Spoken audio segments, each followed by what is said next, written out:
بسم الله الرحمن الرحيم. اللهم صل على محمد وآل محمد.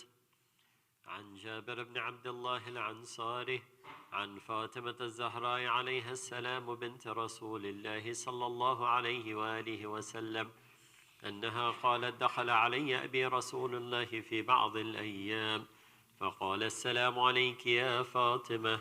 فقلت: عليك السلام. قال: إني أجد في بدني ضعفا. فقلت له: أعيدك بالله يا أبتاه من الضعف. فقال: يا فاطمة ائتيني بالكساء اليماني فغطيني به.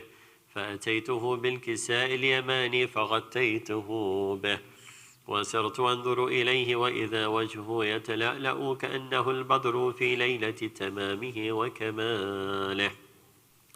فما كانت إلا ساعة وإذا بولدي الحسن عليه السلام قد أقبل وقال: السلام عليك يا أماه. فقلت: عليك السلام يا قرة عيني وثمرة فؤادي. فقال لي: يا أماه إني أشم عندك رائحة طيبة كأنها رائحة جد رسول الله صلى الله عليه وآله. فقلت: نعم، إن جدك تحت الكساء.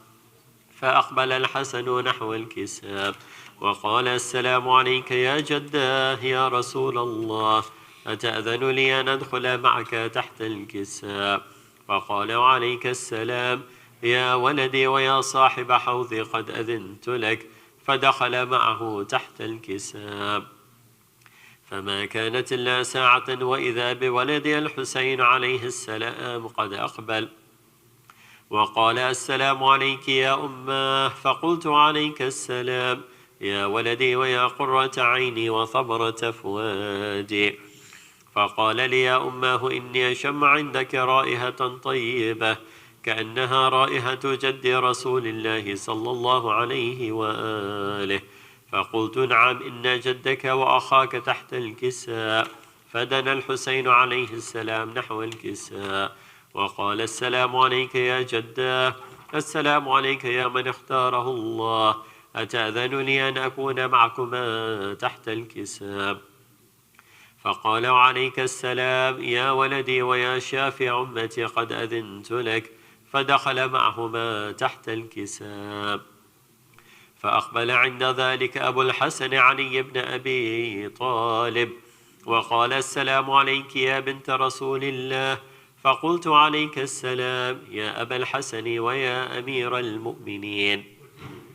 فقال: يا فاطمة إني أشم عندك رائحة طيبة كأنها رائحة أخي وابن عم رسول الله صلى الله عليه وآله. فقلت: نعم، ها هو مع ولديك تحت الكساء. فأقبل علي نحو الكساء وقال: السلام عليك يا رسول الله، أتأذن لي أن أكون معكم تحت الكساء؟ قال له: عليك السلام يا أخي ويا وصي وخليفتي وصاحب لوائي، قد أذنت لك. فدخل علي تحت الكساء. ثم أتيت نحو الكساء وقلت: السلام عليك يا أبتاه يا رسول الله، أتأذن لي أن أكون معكم تحت الكساء؟ قال: وعليك السلام يا بنتي ويا بضعتي، قد أذنت لك. فدخلت تحت الكساء.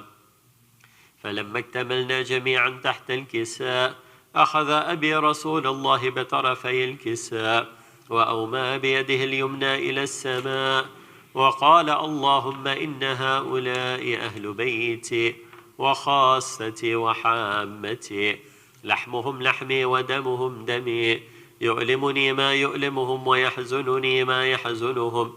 أنا حرب لمن حاربهم وسلم لمن سالمهم وعدو لمن عاداهم ومحب لمن أحبهم. إنهم مني وأنا منهم، فاجعل صلواتك وبركاتك ورحمتك وغفرانك ورضوانك علي وعليهم، وأذهب عنهم الرجس وطهرهم تطهيرا. فقال الله عز وجل: يا ملائكتي ويا سكان السماوات، إني ما خلقت سماء مبنية ولا أرضا مدحية ولا قمرا منيرا ولا شمسا مضية ولا فلكا يدور ولا بحرا يجري ولا فلكا يسري إلا في محبة هؤلاء الخمسة الذين هم تحت الكساب. فقال الأمين جبرائيل: يا ربي ومن تحت الكساب؟ فقال عز وجل: هم أهل بيت النبوة ومعدن الرسالة، هم فاطمة وأبوها وبعلها وبنوها. فقال جبرائيل: يا ربي أتأذن لي أن أهبط إلى الأرض ليكون معهم سادسا؟ فقال الله: نعم قد أذنت لك. فهبت الأمين جبرائيل وقال: السلام عليك يا رسول الله. العلي الأعلى يقرأك السلام ويخصك بالتحية والإكرام ويقول لك: وعزتي وجلالي إني ما خلقت سماء مبنية ولا أرضا منحية ولا قمرا منيرا ولا شمسا مضية ولا فلكا يدور ولا بحرا يجري ولا فلكا يسري إلا لأجلكم ومحبتكم، وقد أذن لي أن أدخل معكم، فهل تأذنني يا رسول الله؟ فقال رسول الله: وعليك السلام يا أمين وحي الله، إنه نعم قد أذنت لك. فدخل جبرائيل معنا تحت الكساء. فقال لأبي: إن الله قد أوهى إليكم يقول: بسم الله الرحمن الرحيم، إنما يريد الله ليذهب عنكم الرجس أهل البيت ويطهركم تطهيرا. فقال علي لأبي: يا رسول الله أخبرني ما لجلوسنا هذا تحت الكساء من الفضل عند الله. فقال النبي: والذي بعثني بالحق نبيه واصطفاني بالرسالة نجيه، ما ذكر خبرنا هذا في محفل من محافل أهل الأرض وفيه جمع من شيعتنا ومحبينه إلا ونزلت عليهم الرحمة وحفت بهم الملائكة واستغفرت لهم إلى أن يتفرقوا.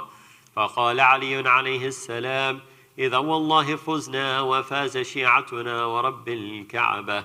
فقال أبي رسول الله: يا علي، والذي بعثني بالحق نبيا واصطفاني بالرسالة نجيا، ما ذكر خبرنا هذا في محفل من محافل أهل الأرض وفيه جمع من شيعتنا ومحبينه وفيهم مهموم إلا وفرج الله همه، ولا مغموم إلا وكشف الله غمه، ولا طالب حاجة إلا وقضى الله حاجته.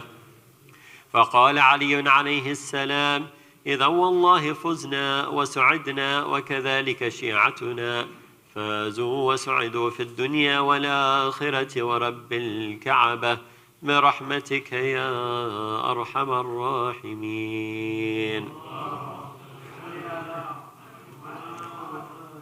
سورة مباركة الفاتحة.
بسم الله الرحمن الرحيم إن الله ملائكته يصلون على النبي يا أيها الذين آمنوا صلوا عليه وسلموا تسليما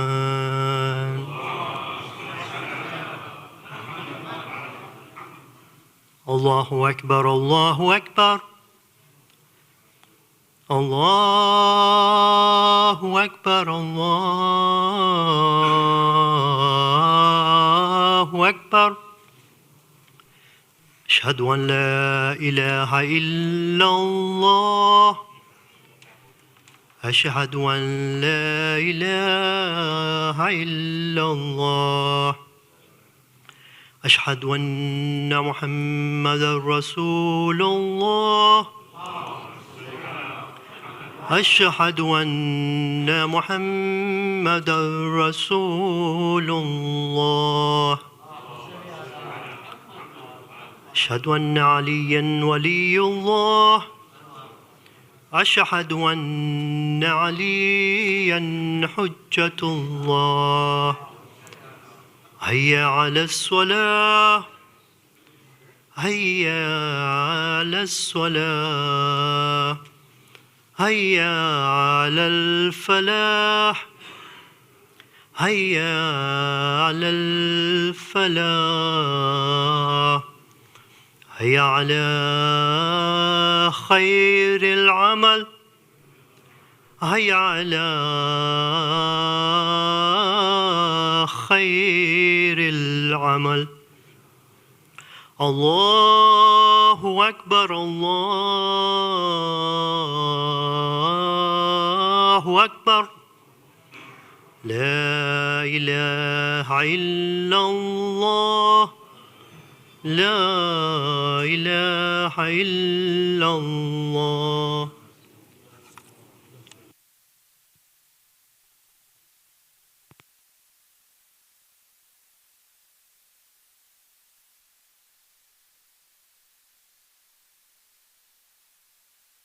السميع العليم من الشيطان اللعين الرجيم بسم الله الرحمن الرحيم الله أكبر الله أكبر أشهد أن لا إله إلا الله أشهد أن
بر محمد وآل محمد صلوات اللهم صل على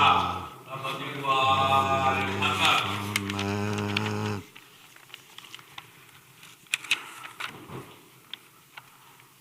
اے مولا علی شیر خدا میری کشتی پار لگا دینا، میری کشتی پار لگا دینا. اے مولا علی شیر خدا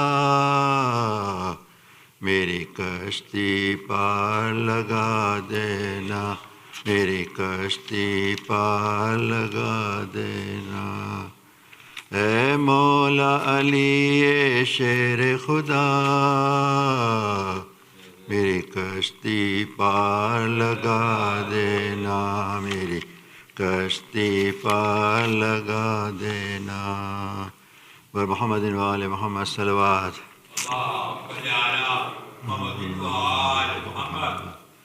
بن کے سائل آئے ہیں در پر تمہارے یا حسین، بن کے سائل آئے ہیں در پر تمہارے یا حسین. آج پورے کیجئے ارماں ہمارے یا حسین، بن کے سائل آئے ہیں در پر تمہارے یا حسین. فاطمہ کے دل کے چین اور مرتضیٰ کے نورین، فاطمہ کے دل کے چین اور مرتضیٰ کے نورین. او رسول اللہ کی آنکھوں کے تارے یا حسین، بن کے سائل آئے ہیں در پر تمہارے یا حسین. بے کسوں کے دستگیر حق نے بنایا آپ کو، بے کسوں کے دستگیر حق نے بنایا آپ کو. پھر نہ کوئی مصیبت میں پکارے یا حسین، بن کے سائل آئے ہیں در پر تمہارے یا حسین. اللہم صلی علی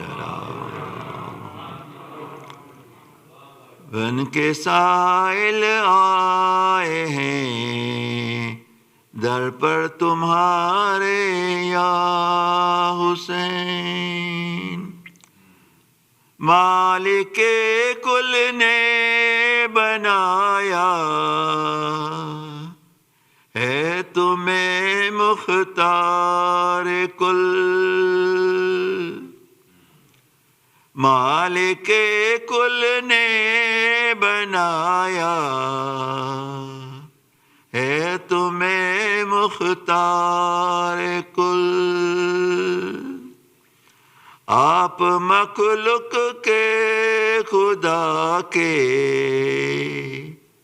ہو سہارے یا حسین، بن کے سائل آئے ہیں در پر تمہارے یا حسین۔ آپ کا در چھوڑ کر جائیں کہاں فرمائیے، آپ کا در چھوڑ کر جائیں کہاں فرمائیے۔ ہیں یہ خادم آپ کے، ہیں یہ خادم آپ کے، مولا ہمارے یا حسین، بن کے سائل آئے ہیں در پر تمہارے یا حسین۔ آپ جو فرمائیں گے مقبول ہوگا ہی، آپ جو فرمائیں گے مقبول حق ہوگا وہی۔ آپ ہیں اللہ کے پیاروں کے پیارے یا حسین، بن کے سائل آئے ہیں در پر تمہارے یا حسین۔ آج پورے کیجئے ارماں ہمارے یا حسین۔ سورۃ المبارکۃ الفاتحہ۔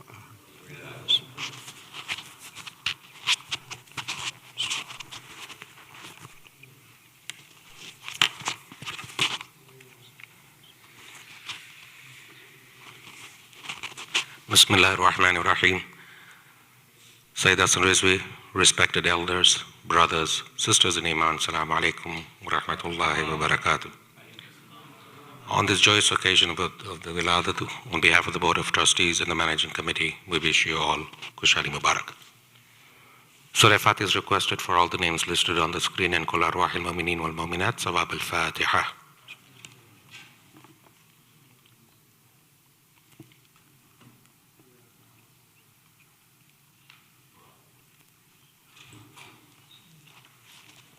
Ayat Yajibun is requested for all the names listed on the screen and whoever is in need of it here and elsewhere. Let us all recite it together. Bismillahir Rahmanir Rahim. Amma yujibul mudtarra idha da'ahu wa yakshifu su.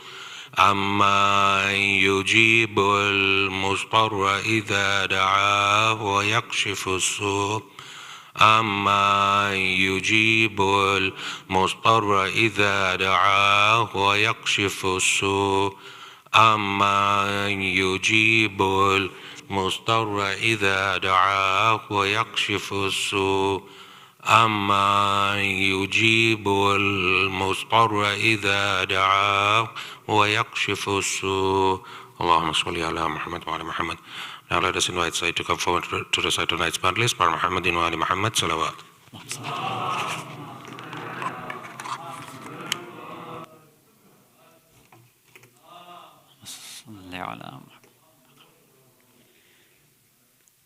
Glad it wasn't there.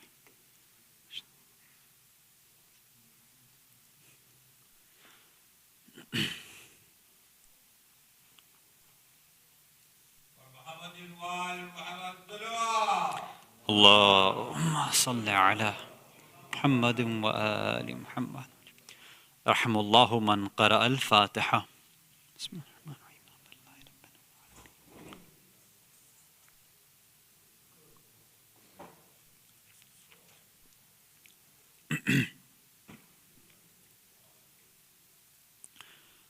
أعوذ بالله السميع العليم من الشيطان اللعين الرجيم بسم الله الرحمن الرحيم وبه نستعين لا حول ولا قوة إلا بالله العلي العظيم والحمد لله رب العالمين والصلاة والسلام على أشرف الأنبياء والمرسلين خاتم النبيين شفيع المذنبين رحمة للعالمين سيدنا والنبينا أبي القاسم المصطفى محمد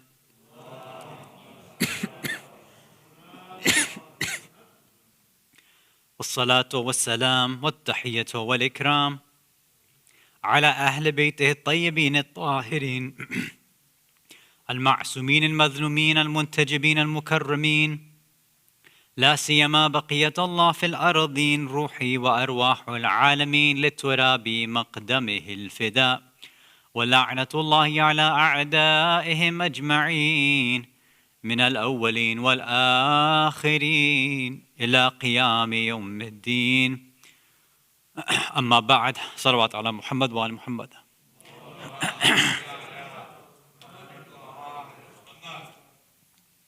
مؤمنين مؤمنات, brothers and sisters in Islam and Iman, Salamun alaikum wa rahmatullahi wa barakatuh. So tonight, we've done this before, but I wanted to try a different format. So instead of having our discussion and then having the quiz at the end, what we're going to do is have the quiz during the lecture. So for every question, we'll see what your responses are, and then we'll explain a little bit about that background. So the quiz should be active right now, so you can log in and get ready.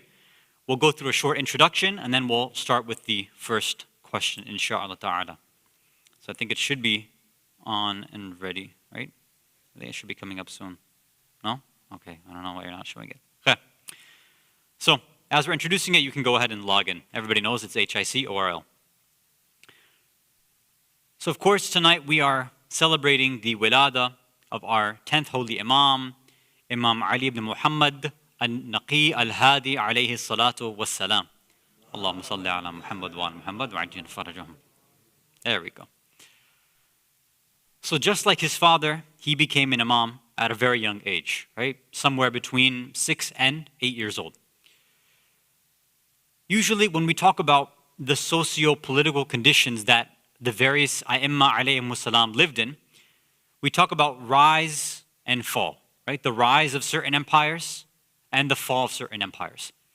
Normally, when it comes to the downfall, we talk about how during the time of the 5th and the 6th Imams, alayhimus salam, we talk about how it was the downfall of the Umayyads and the rising of the Abbasids, and this allowed for the 5th and 6th Imams to engage in certain activities that previous Imams couldn't do, right?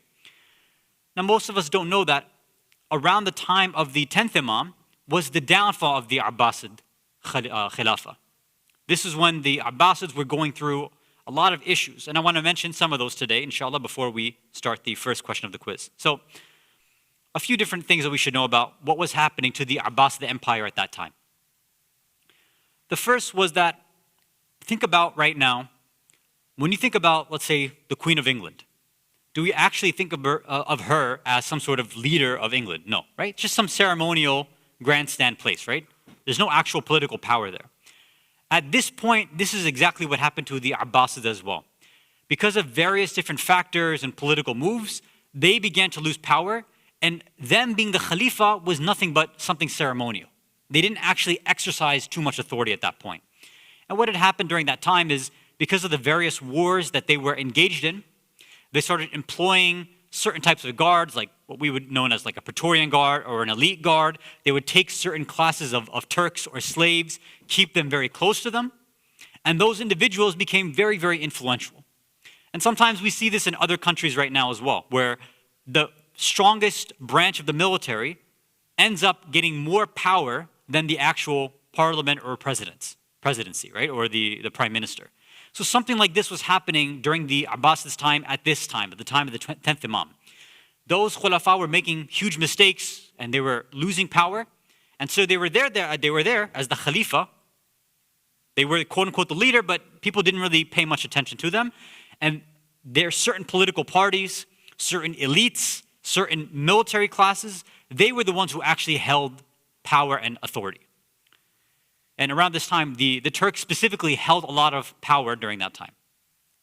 The second thing is this, the second quality of the Abbasids during that time, is that unlike the time of Ma'mun, see, Ma'mun, yeah, terrible guy, but at the very least, he tried his best to win the hearts and minds of the Shias, and he actually enjoyed intellectual discourse, debates, and discussions.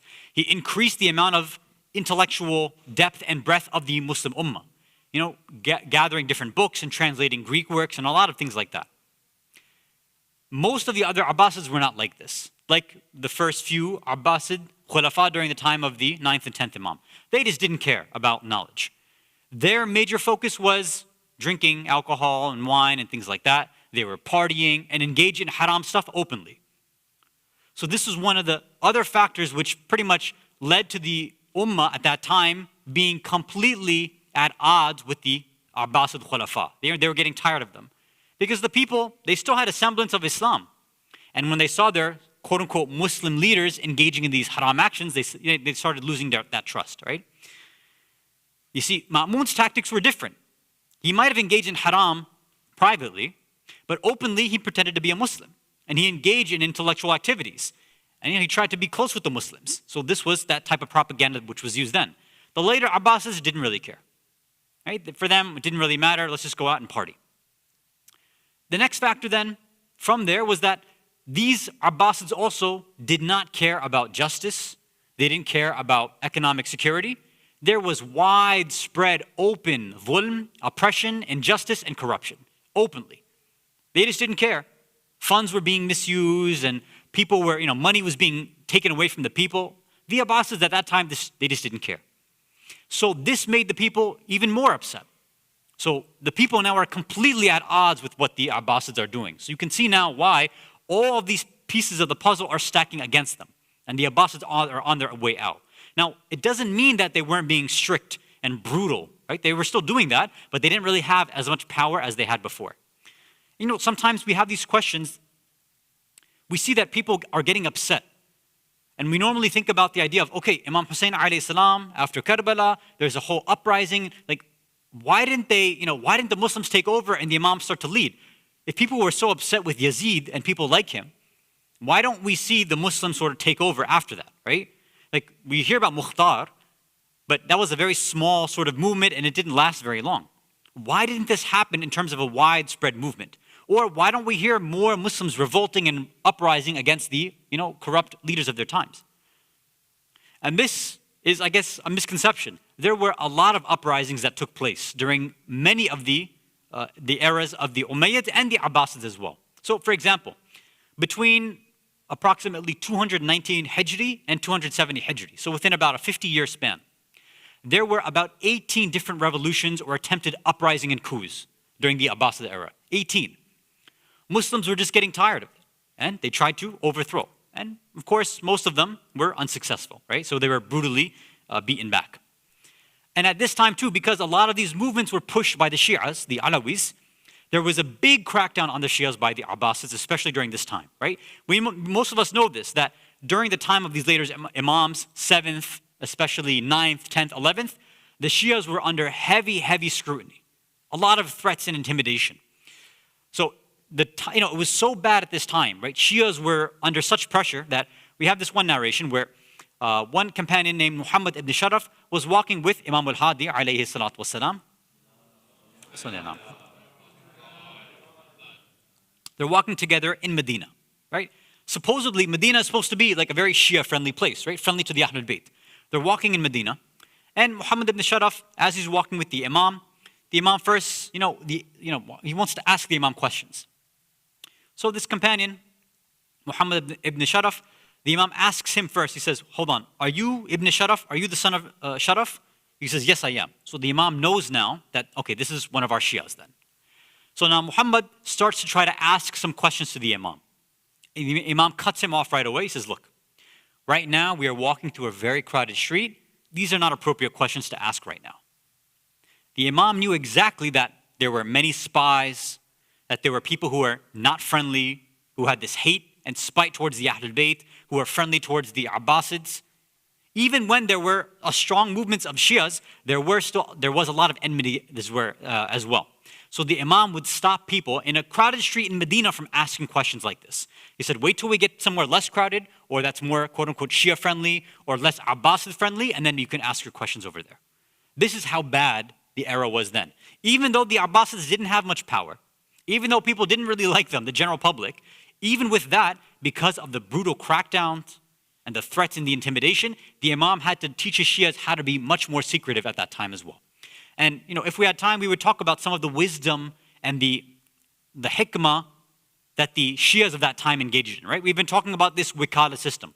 That system did exist during the Imam's time as well, and he engaged in many different actions about how to secretly transport money, how to secretly pass fatwas, and established the Wikala system in various different provinces so that the Abbasids wouldn't figure out what would happen. One example, whenever the Shias would try to get the people against the governors of their place, whenever they would want other people to rise up against the Abbasids, instead of saying that we are the followers of Ali al-Hadi, Ali al-Naqi, they wouldn't say stuff like that because they knew that it would get the Imam in trouble. So what they would go around and tell people is that we are those who follow a selected individual, a shakhs from Ali Muhammad sallallahu alayhi wa ala alihi tahirin. Allahumma salli ala Muhammad. We are those who follow a selected person, a specific special individual from Ali Muhammad. That's all they would say. And therefore people would know what they're doing and who they are a part of. And at the same time, any Abbasid spies would never figure out who their actual leader was. Because they would go and they would try to spy on Imam al-Hadi, but they couldn't get any information because Imam al-Hadi knew how to keep his movement very, very secret. So this is just some background information about what was happening during that time. So now let's go to our first question, inshallah, as we share some more information and insight about what happened during that time. So if you can load up the first question, inshallah. Okay, so assalamu alaikum to everybody that's here. And I'll just say that and we can start the first question right away. Or are you going to wait 30 seconds? No, you're not. Oh, good. Okay, first one. Who did Umar ibn al-Faraj, who told Umar ibn al-Faraj to find a teacher for Imam al-Hadi alayhi salam when he was young? So when Imam Hadi alayhi salam was about 6, 7, or maybe 8 years old, somebody had instructed this person, Umar ibn al-Faraj, to find Imam al-Hadi a teacher. Who was the person who gave the order? Was it al-Junaidi? Was it Imam al-Rida alayhi salam? Was it Imam al-Jawad alayhi salam? Or al-Mu'tasim, the Abbasid Khalifa?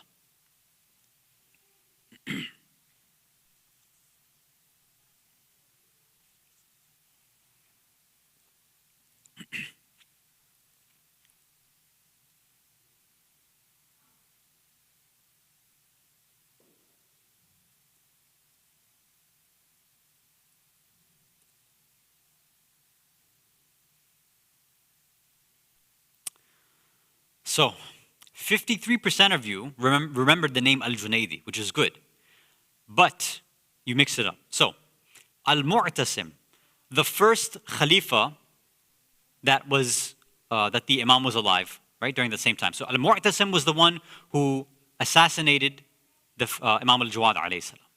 After the assassination and the shahada of Imam al-Jawad alayhi salam, Al-Mu'tasim then realizes, okay, I'm going to try a different strategy with his son, meaning Imam al-Hadi. So he tells one of his close, advisors, Umar ibn al-Faraj, who hates the Ahlul Bayt as well. He says, go find somebody else who has a hate for the Ahlul Bayt and go and teach the son of al-Jawad, go teach him that hatred of Ahlul Bayt as well.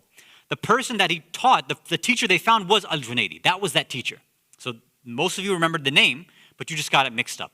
So al-Junaidi was the teacher that Umar ibn al-Faraj found, and Umar ibn al-Faraj was hired by al-Mu'tasim to go and find that teacher. Now, of course, most of us, if you know the name, you know the story then, right? Is that when al-Junaidi goes and starts to instruct the Imam, one of their tactics was to prevent any sort of contact between the Imam and other Shias. Basically, they wanted to make sure that al-Junaidi was the only point of contact between Imam al-Hadi and Islam. That's it. Because if the other Shias came, the idea was, he would tell them that everything al-Junaidi is telling you is wrong, this and that, right? So, at one point, somebody comes to al-Junaidi And he asks him, about the lessons. He's like, what's going on with that, that boy that you're teaching? How are things going with that? How's he doing? So Al-Junaidi responds to him. He says, how dare you call him boy instead of a sheikh, meaning a teacher, an alim, an ustad. He says, do you know anyone in Medina who knows more about ilm and balagha and science and literature? He says, no. No one knows more than this little boy. And then Al-Junaidi starts to do the ta'arif and explain the fada'il of Imam al-Hadi. He says, whenever I start to teach him about something in Arabic grammar or literature or any of these classical books, he said, I try to go into these intricate details, all these tafsilat. And I think that I've explained something that he's never heard before, something really grand and in depth. But then he, meaning Imam al-Hadi, he opens it up in a way that I start to learn from him. And people think, I swear by Allah, people are thinking that people are thinking that I'm the one who's teaching him, but wallah, I swear to you that he is the one who's actually teaching me. Right? So Al-Junaidi, this person who hates the Ahlul Bayt, right? He's a Nasibi. He now begins to find that ilm and knowledge, ma'rifah, is with the Ahlul Bayt. Right? This young little boy is teaching him now. And then later on, the same person comes to Al-Junaidi again, thinking that, maybe that was a fluke. He says, hey, tell me again about that boy that you're teaching. And again, Al-Junaidi says, I'm telling you, you need to stop saying this. Don't call him a boy. He is the greatest living creature on this earth and the best creation of Allah that I know. Whenever he wants to go to his room, whenever he wants to be excused from his lessons, I tell him, I said, okay, if you want to go, if you want to be excused, you have to recite a surah for me. So then Imam al-Hadi would say to Al-Junaidi, okay, you tell me which surah do you want me to recite? So I tell him to recite some long surahs. He says, and then Al-Junaidi says, and then this person, right, meaning Imam al-Hadi, recites these long surahs in a way that's so beautiful, it's more beautiful than what I would imagine from Nabi Dawood alayhi salam. He said, it's such a beautiful recitation that he has. He has memorized the Quran completely, from beginning to end. He knows why each and every ayah has been revealed. And he knows the tafsir, the deep tafsir of every single ayah. He says, I don't understand. This young boy was raised between closed off walls in Medina. How did he get all of this knowledge, this ilm and this ma'rifah? Subhanallah. So he's now understanding what the value of the Ahlul Bayt is. Salawat ala Muhammad wa ala Muhammad.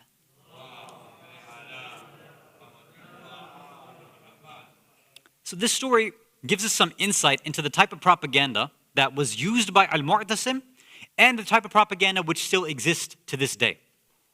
You see, every single Abbasid, even the Umayyads, they engaged in different types of tactics to destroy the message of truth, right? The real message of Islam. Ma'mun had one tactic. Al-Mu'tasim decided to do something else, right? Al-Mu'tasim realizes that, if I can mess up this boy while he's young, then this will ruin the Shias from the beginning. He recognized the value of early education and tarbiyah. And this is the same thing that you and I need to start realizing as well.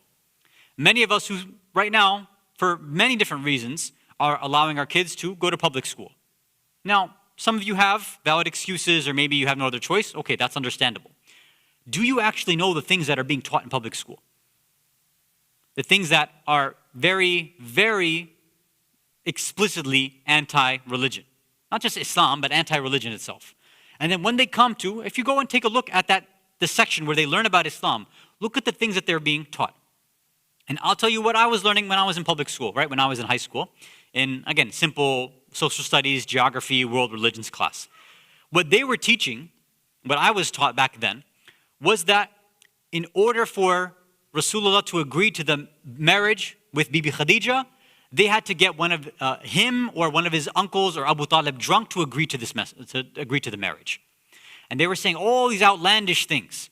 So, of course, people who read these kind of things object to these ideas. Now, many children who might be learning these things, maybe they won't object in front of their teacher. Or maybe when they try to object to their teachers are, number one, either anti-religious, they could be atheists because it's growing and growing. Or even if they're not atheist, if they're other religions, they could be anti-Islamic or anti-Muslim themselves. So this kind of rhetoric, they're going to push. That, so-and-so, our prophet was so, I don't want to mention the word, but, some of the alleged insults that they throw against the prophet. These are the things that they're teaching our kids in public school. And sometimes, unfortunately, even this sort of misinformation comes in our our own curriculum, whether it's our Islamic schools or private schools or home schools, whatever it is. If we're not careful about the things that we are going to teach our kids when they're young, we are going to be doing the job of those who are against Islam by teaching our children the wrong thing, by doing it and teaching our children in a way that they themselves become disenfranchised and end up hating Islam. If we don't instill that love of Islam, of Allah, of Muhammad and Ali Muhammad, then we are setting our kids up to become atheists later on. How many times do we see this in our communities?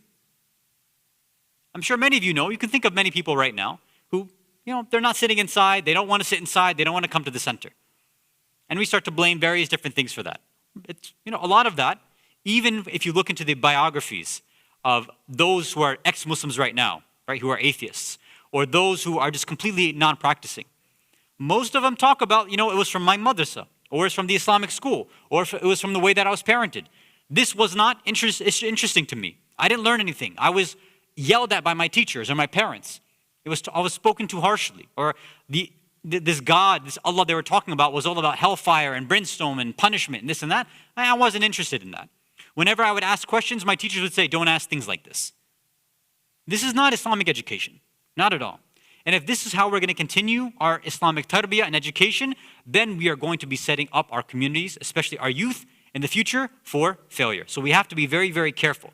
Al-Mu'tasim realized, as many others realize, that if we can catch these children early, we can push them away from Islam.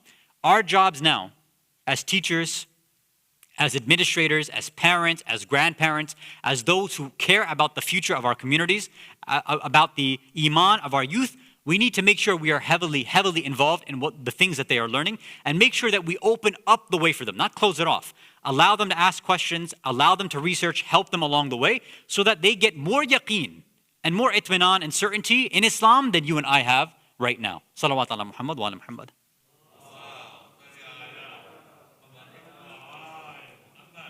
Okay, let's move on to the second question.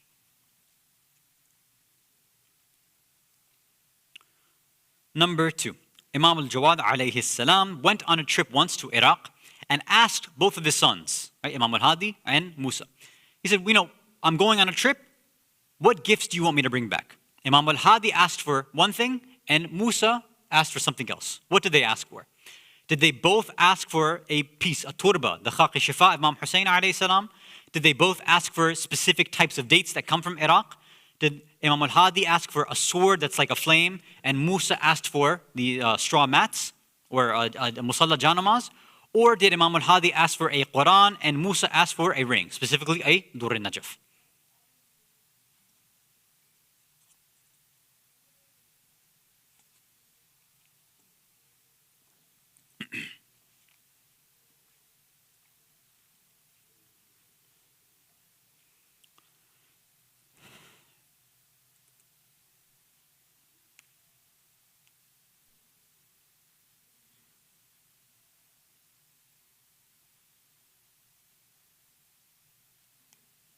Uh-huh. 58% of you got it right, which means that I think some of you remember that we went through this question last time as well. Right? Otherwise, I probably don't think you would have guessed this answer. All right? So Imam al-Hadi alayhi salam says, he tells his father, I want a sword like a flame. And the Imam al-Jawad actually praises him for this. He says, yes, you have that same shuja'a and that bravery and that zeal, just like your forefathers. You are truly a son from Bani Hashim. Not to say that Musa wasn't, but this is showing that, again, take this comment with a grain of salt, that sometimes, when our children, especially boys, when they ask for some of these quote-unquote violent types of toys, right now there's this whole big movement about, don't give these violent toys or gender-specific toys, just give all of these kids the same type of stuff. It's worthy of really examining what is that really setting up for our children, right? If we can set up for our children, not that we're violent individuals, that look, for the sake of defending those who are oppressed, there's nothing wrong with learning these types of things. Right now especially, we're in a conservative state. We know what conservatives talk about when it comes to gun rights, right? They say that, look, a person who learns about gun rights, they are, very qualified to, for example, defend people, right? Whereas people who don't know how to use it, what are they going to do? Now, I'm not advocating for that, obviously. We'll talk about that some other time. But we have to be careful of other people's ideologies about weapons and guns and swords and things like that. We don't always have to associate these things with violent individuals. No, sometimes we can, in the same way when we think about Dhul Fiqar, we could think about the fact that this was always used in the defense of Islam, in the defense of truth, to eliminate those who were oppressors. Not in the way that other people want to say, oh, Islam was spread by the sword. No. Batil, falsehood was defeated by the sword, definitely. And it's funny too, because even if I'm not mistaken, either the Navy SEALs or the Marines, I think the Navy SEALs, they have this saying that they repeat in Latin, Sivi pacem parabellum. If you want peace, prepare for war. I learned this from the first Punisher movie that actually came out, right? Which was a really interesting quote. So, if the militaries of the world, they can talk about the idea that sometimes people need to know and be ready for this. We know in our own hadith, we're known that, no, it's good to know archery, or I guess contemporarily it would be dart throwing maybe, I don't know, right? Or we should know swimming, we should know, basic skills. There's nothing wrong with that. And we shouldn't be ashamed of talking about things like that. And the other point, which I think is worthy to discuss here, is for those parents, those who, maybe not everybody's going on trips anymore, but even small little trips, you go out of town for a weekend, or for a day, or even when you step out to get groceries.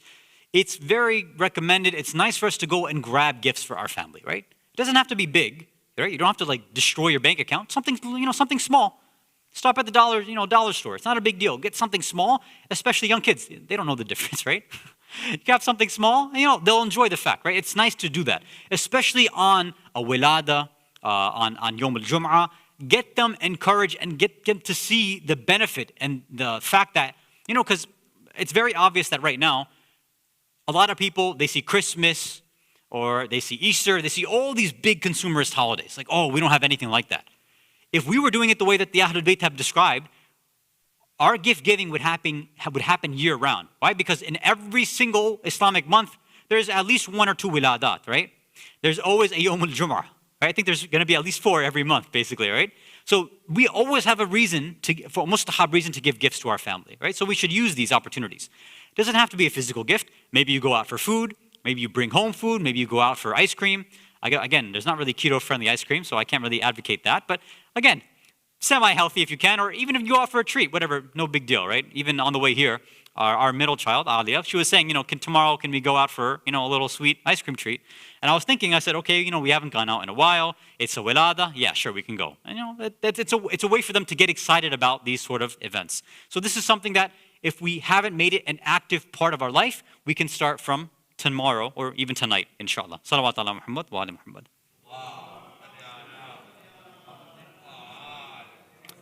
Okay, so let's finish off the last 2 questions.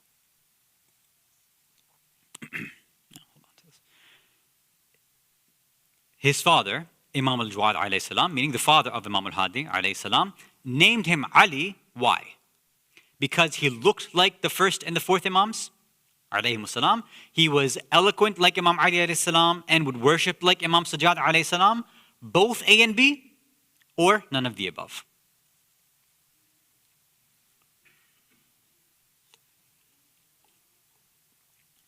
So why did Imam al-Jawad name his son Ali?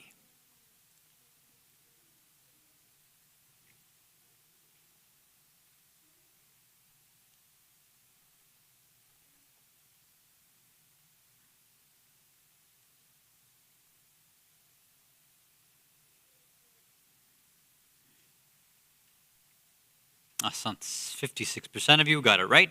It's because he had that balagha and fasaha like Imam Ali alayhi salam, and he had the ibadah and the worship of Imam Sajjad alayhi salam. Right? So this is why Imam al-Jawad gave him that name. Hasan. Final question. Which of these is not one of the 10th Imam's nicknames? Al-Gharib, Abu al-Hasan, Al-Mutawakkil, or Al-Murtaba? So this should be the toughest one of the night.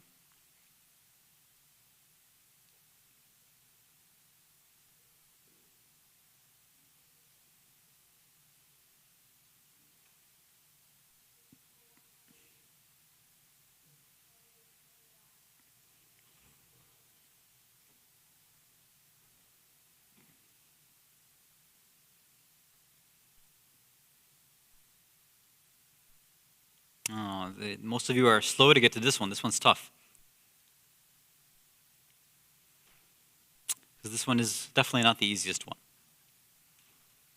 And All of these are possible answers. So, just like last time when we asked the question, most of you guessed Al-Mutawakkil because it's the name of one of the Abbasid Khalifas, right? After Al-Mu'tasim was Al-Wathiq, I believe. After Al-Wathiq, then was Al-Mutawakkil, and he was the one that was the most contemporary with Imam al-Hadi alayhi salam, and probably the worst. So, one of his nicknames was Al-Mutawakkil actually, right? So they would refer to Imam al-Hadi as Al-Mutawakkil.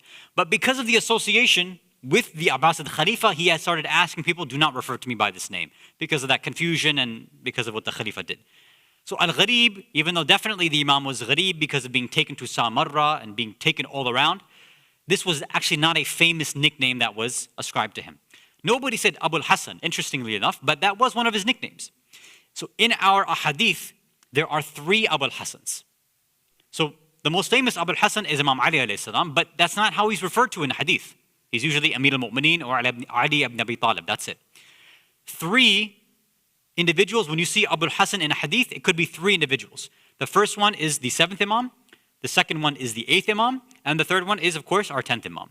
So usually in books of hadith, they'll say Abul Hasan al-Awwal, Abul Hasan al-Thani, or Abul Hasan al-Thalith, meaning Abul Hasan the first, Abul Hasan the second, or Abul Hasan the third.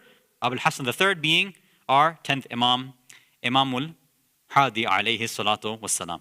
Allahumma salli ala Muhammad wa ala Muhammad. Oh, looks like I win, I guess. Although I'm surprised I didn't get all of them right. So, okay, a few of you got 3 out of 4, not bad. So congratulations to myself, to S, to Amin Alaka, to Ali, who capitalized the L only, and then Muzammil Jan Muhammad. So these were tough ones, but these questions were the exact same ones that we gave last year on the Wiladat as well. So I know, I mean, it's been a year, so how are you going to remember it? But just get ready because I might ask the same exact thing next year, so study hard, inshallah. So, inshallah, that'll be it for tonight. Tomorrow morning, remember for those who come for Fajr prayers, we are starting at 6 a.m. Jama'ah, not 5:45. So 10, 15 minutes extra sleep, I guess, right? So 6 a.m. inshallah. And we'll be continuing our discussions on Tazkiyat al-Nafs and self-building. Then breakfast, of course, and then our open discussion afterwards. And then we have, of course, our Eid al-Ghadir celebration on Tuesday night. So we hope to see everybody both tomorrow morning at 6 a.m. and at the Eid al-Ghadir celebration on Tuesday night. Salawat ala Muhammad wa ali Muhammad.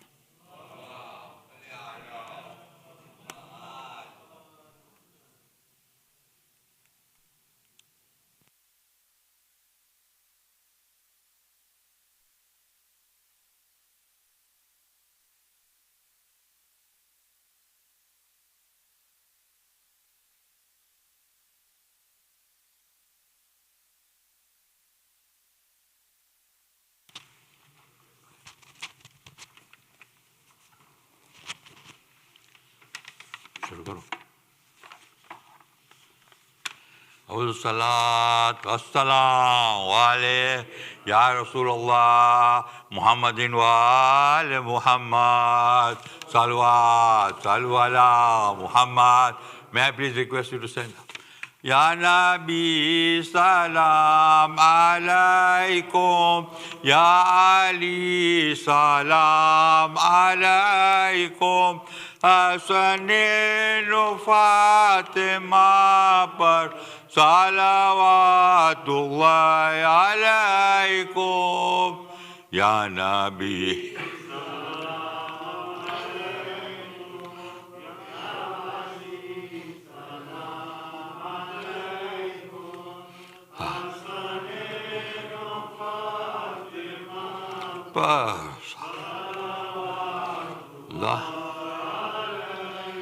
लबरेज जिसका सीना अज़शो के हैदरी है, मुँह उसका रोज़ मशहर चूमा है अनवरी है।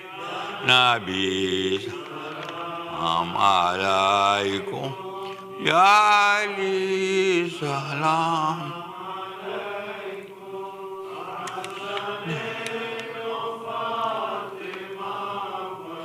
Salawat مور نبوت اوپر جس نے قدم درا ہے، انصاف کر کے اس سے کس کو برابری ہے۔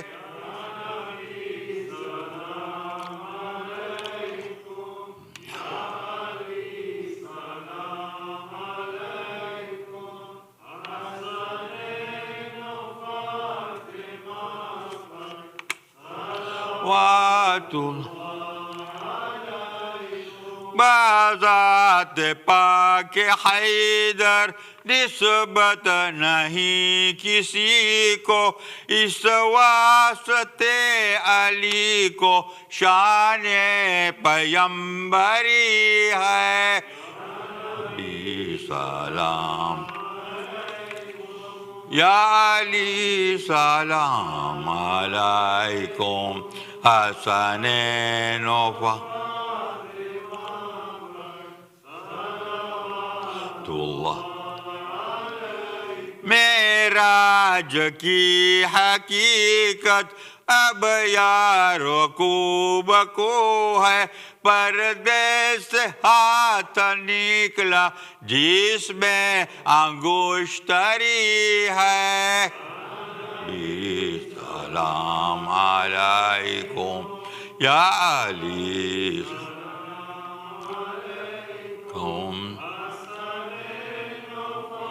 تمام پر بستر نبی کے اوپر سر کو نثار کر کے کچھ وقت سو رہا ہے، کیسے دلاوری ہے۔ یا علی سلام علیکم نے فاتح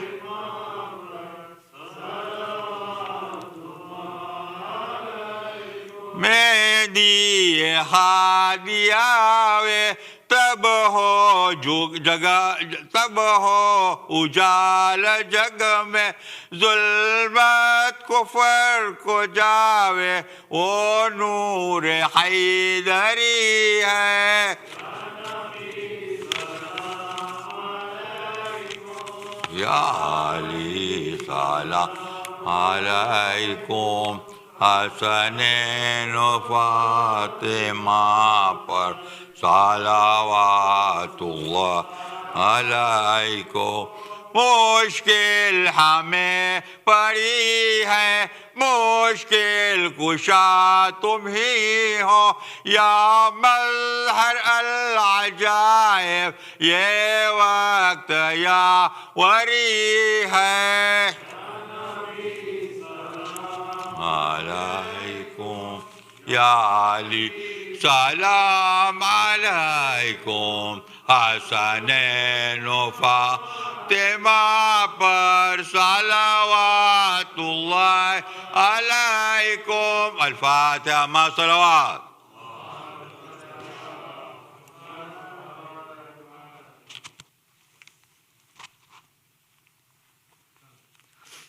اللهم صل على محمد وآل محمد. بسم الله الرحمن الرحيم.